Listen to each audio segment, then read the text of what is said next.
everyone. This is Jacob from Perfect Circuit, and today I'm super excited to have the ASM Hydrasynth Deluxe in front of me.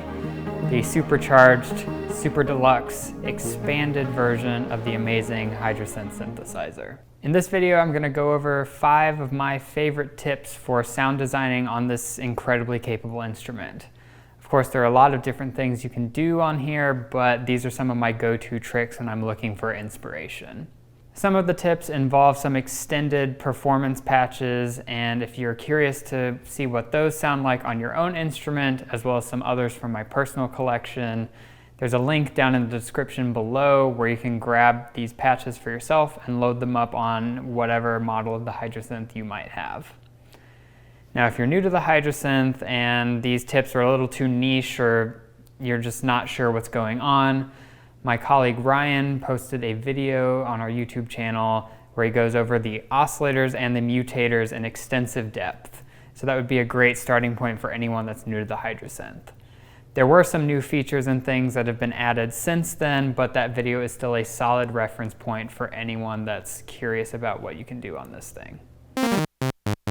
For my first tip of the day in painting on the canvas of Hydrasynth sound design, I'd like to talk a little bit about using the oscillators below audio rate frequencies. Of course, we do have 5 LFOs that we can use here, but when you start exploring some of the more complex, rigid, interesting waveforms that are available on the Hydrasynth oscillators, you'll find that you can kind of manipulate those in interesting ways and bring those upper harmonics down into audible tonal frequencies to kind of get movement and interesting timbres going on in your sounds. So to kind of get us started here, I usually like to play in the lowest register of the keyboard and bump our oscillator frequency down as low as it'll go.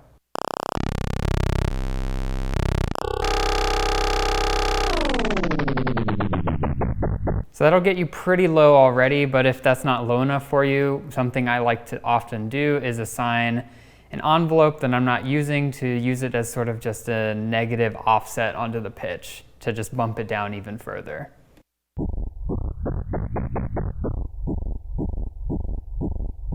Sometimes I like to double this up and get things even lower, even gnarlier.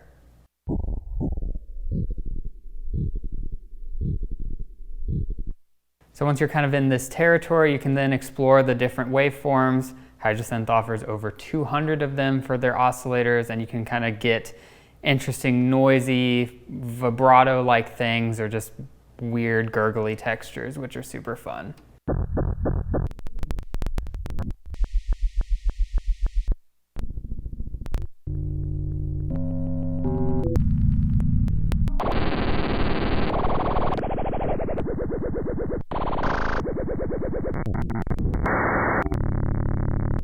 These super low aliased waveform sounds often remind me a bit of the timbres you'd hear in early electronic music, where people were splicing tape and manipulating sounds of like bells and nature sounds to just kind of get supernatural, ethereal sounds that at the time were unheard of and pretty new to the unexpected listener.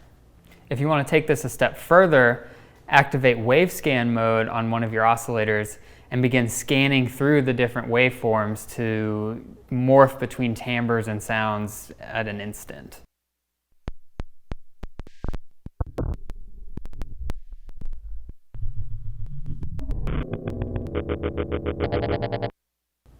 A sort of mini tip within this that I found in the manual, if you hold Shift and turn one of these encoders here, you'll set up a sequential bank of 8 waveforms so you don't have to individually dial in each one. You can kind of hone in on a specific place that you like and kind of go from there and begin applying modulations to morph between waveforms.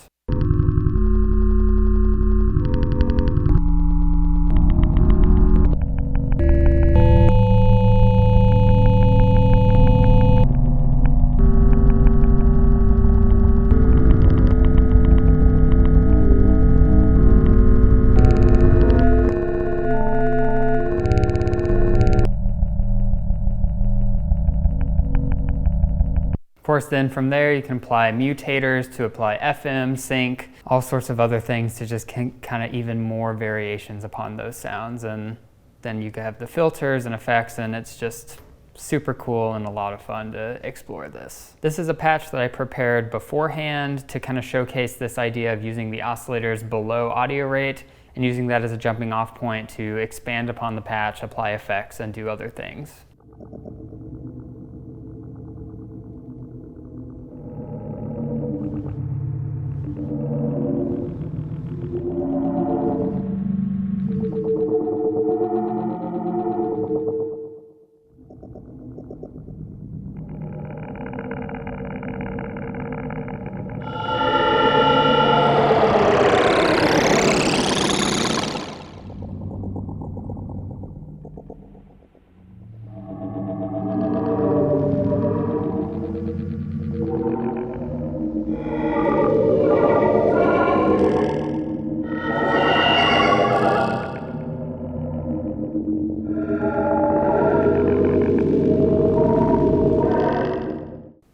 For the next tip I'm going to share today, I'm going to talk a little bit about using the LFOs in step mode.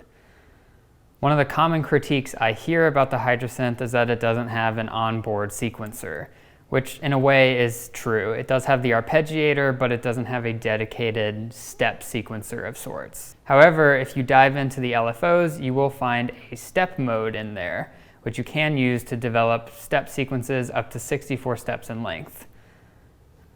So if I go to, say, LFO 5 and assign that to control the pitch of oscillator 1, crank that up all the way, go back to LFO 5, set it to step mode, go to the next page and turn on semi-lock. The semi-lock feature is really cool because it allows us to quantize the values of our step LFO to chromatic half steps, which makes it super helpful in routing it to our oscillators for pitch sequencing.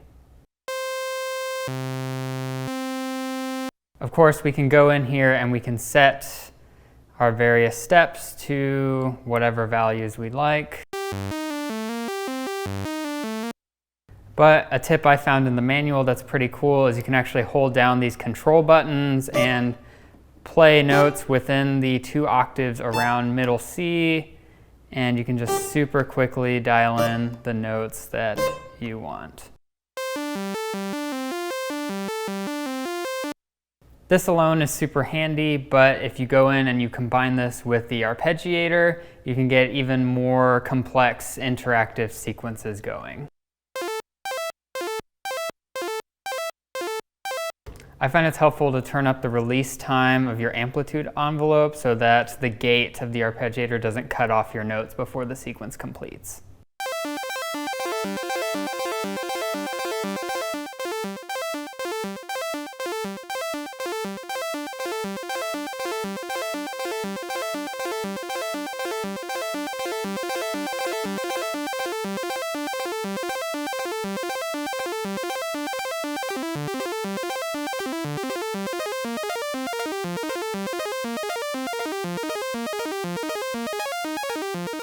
Now on the Hydrasynth Deluxe, because there are 2 separate bitimbral layers that you can play with, the arpeggiator can operate independently across both layers, meaning that you can have separate pitch sequences going on at the same time, which is pretty cool if you combine them with step envelopes to get even more variety out of them. This patch that I'm going to be playing with now makes use of this feature.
Now for this next tip, we're going to talk about something near and dear to my heart, what with my background as a rock guitar player and all, and that is going to be overdrive and distortion. The Hydrasynth offers two different places that you can impart overdrive and distortion onto your sounds, either as part of the filter one overdrive or in the pre and post effects blocks. They both offer kind of similar things, but obviously the pre and post effects blocks give you more shaping and control over it. But I'm going to talk about two different approaches that you can apply to your patches, with one approach using the filter drive and the other using the distortion effects. Of course, just playing with the filter by itself, we can get some pretty driven type sounds out of it.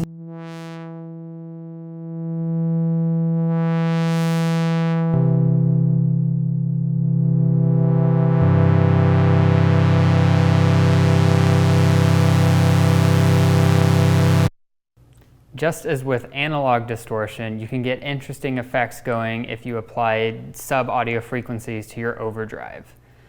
Now we're going to borrow our first tip of bumping an oscillator down into sub-audio rate to achieve this effect. So once again, going to take an oscillator and bump it down as far as it'll go, apply some negative pitch oscillation to it.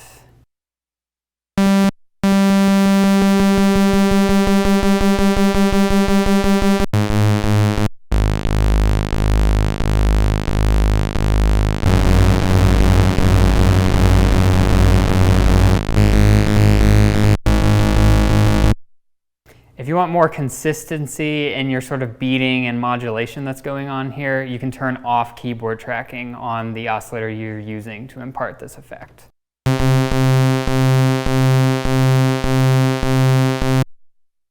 Similarly to before, if you explore different waveforms, you can get different undulations happening on your overdrive.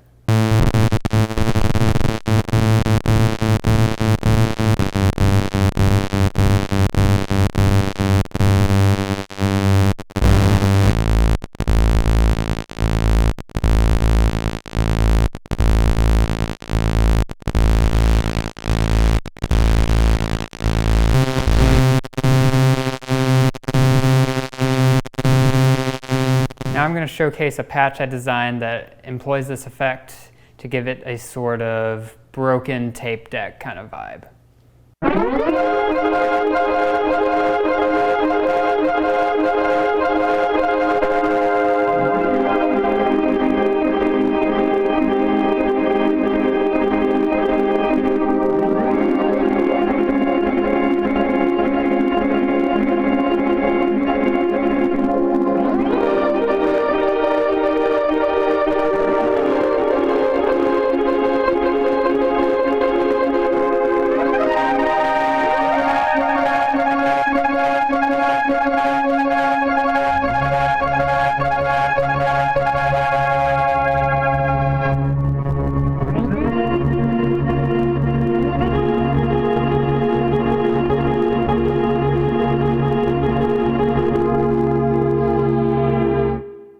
For the second part of this topic on distortion, I want to talk a little bit about how microtonality can affect the relationship of harmonics that are getting emphasized in your distortion and overdrive patches. So as an example, I'm just going to play a C major chord, and we're going to look at our oscilloscope view and use our ears to kind of hear the sort of consonances and things that are going on.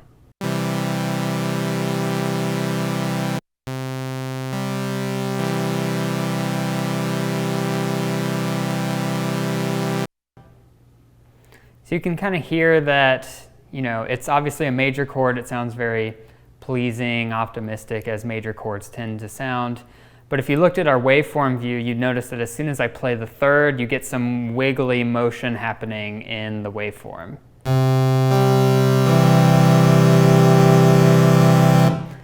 This is no fault of the Hydrasynth itself. This is more of a result of equal temperament and how it affects the relationship between notes and allows us to do things like key changes and things of that nature. Because of this subtle beating and rich timbres that synthesizers tend to generate, applying distortion to a synthesizer, especially in the polyphonic context, will result in harsher, abrasive timbres.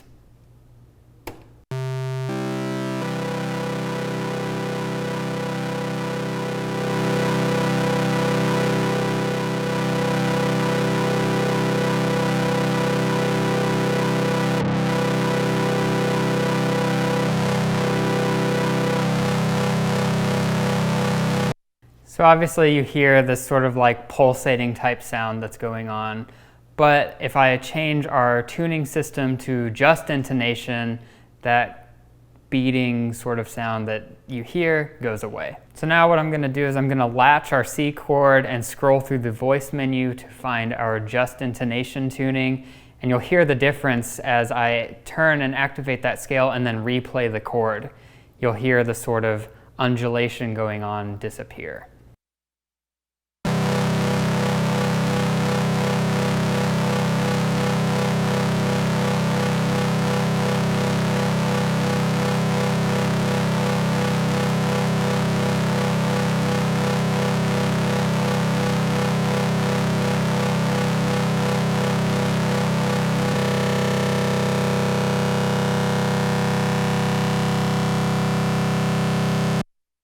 Of course, when you do this, just intonation favors the tonic chord of the key that you're playing in.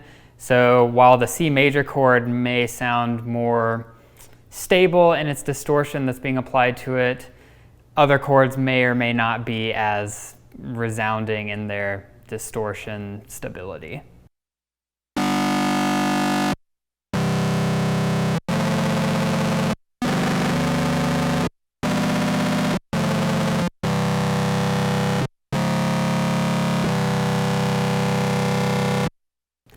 For the next tip, we're going to talk about something that I'm also super passionate about, and that is feedback patching. Now, there are ways to do modulation feedback on the Hydrasynth where you have, say, one LFO modulating another, and that one is modulating the first one and doing things like that. But to do audio feedback, you may have to lean upon physically patching an output back into one of the mod inputs on the top. Of course, this means that you can't do these tricks on the Hydrasynth Explorer as it doesn't have those external CV inputs, but in any of the other models you'll be able to do this just fine. There are two places in the Hydrasynth that you can inject feedback into the audio path.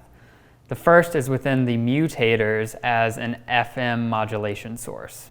So if we select mutant 1 here, I have just a basic sawtooth sound here, and if I turn up the depth here, I still have a default sine wave as the source, so we get traditional FM sounds.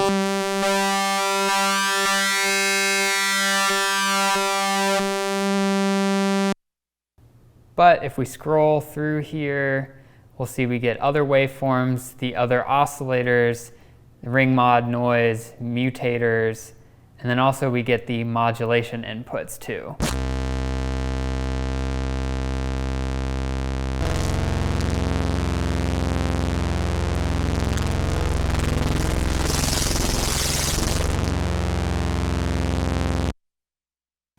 By simply just routing the right output back into one of the inputs here, you get not just the feedback of the mutator on itself, as you would normally get with this feedback control here, but you get the resulting mix of all the oscillators, the filters, the effects, everything that results in the final sound getting routed back into the thing and just resulting in chaos, which is super fun.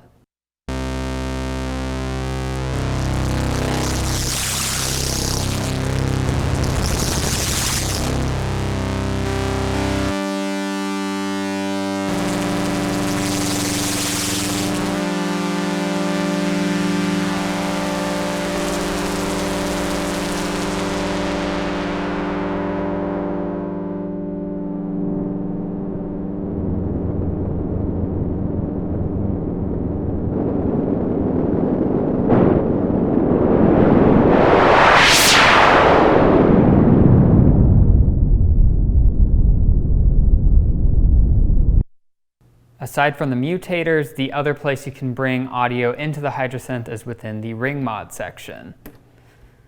You can set your sources to be any of the oscillators, the noise, the mutants, or of course, our modulation inputs.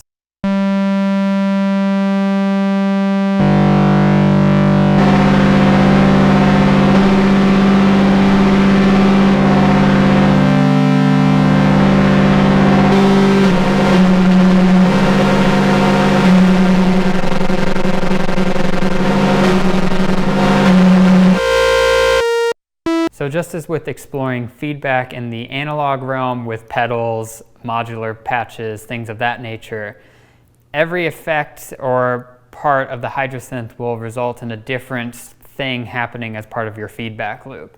So it's well worth exploring and diving in and seeing how each individual section will affect the outcome differently. For this patch I've prepared here, I'm making use of both the FM feedback and ring mod feedback to get different results and sounds out of it. Specifically, one thing I found that was pretty cool was playing low notes and using the low pass gate mode on the filter gives these almost like weird sequence type things going on, which is super cool.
Finally, for the last tip I'm going to share today, I'm going to talk about a cool feature that was introduced in one of the later firmware updates for the Hydrasynth, and that is multiple sources for triggering the envelopes. Now, the envelopes and the LFOs on the Hydrasynth are already super flexible. I mean, you can put an LFO into one-shot mode to make it behave like an envelope generator.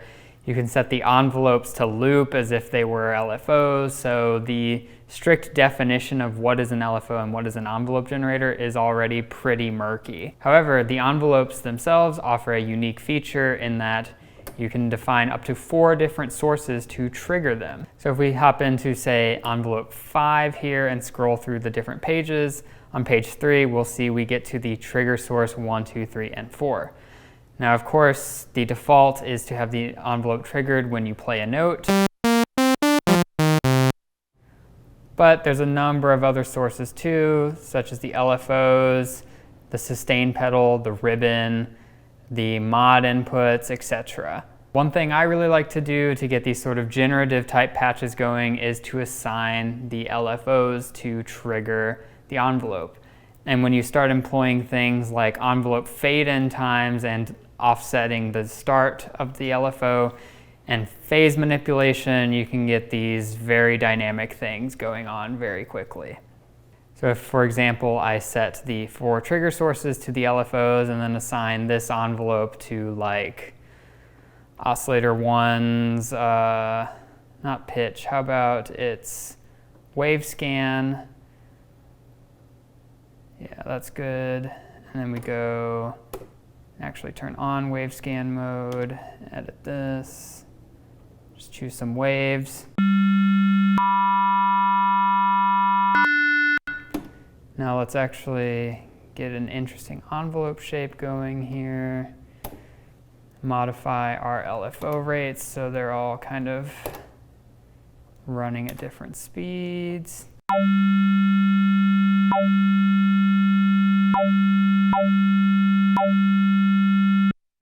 Speed these up.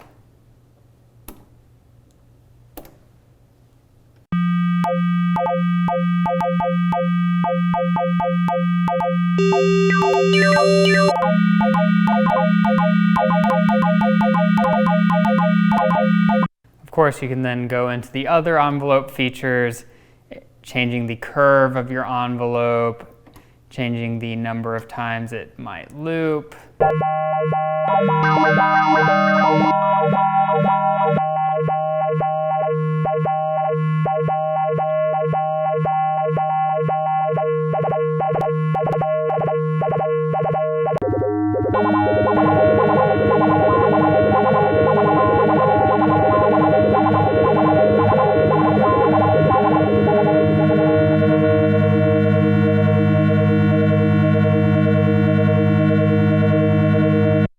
Of course, with something like this, where things get super complicated super fast, your patches can get very woozy sounding very quickly with high modulation depths and without too much thought going into where you're modulating things. But in moderation, this can have a powerful effect. Like in this next patch I'm doing, where I'm using the multiple triggered envelope to open up the volume of the noise generator to sort of ping the filter and get interesting things going on when used with the arpeggiator.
Cool, well that's all we have for today. I hope you found these tips and tricks interesting and useful for your own sound design purposes.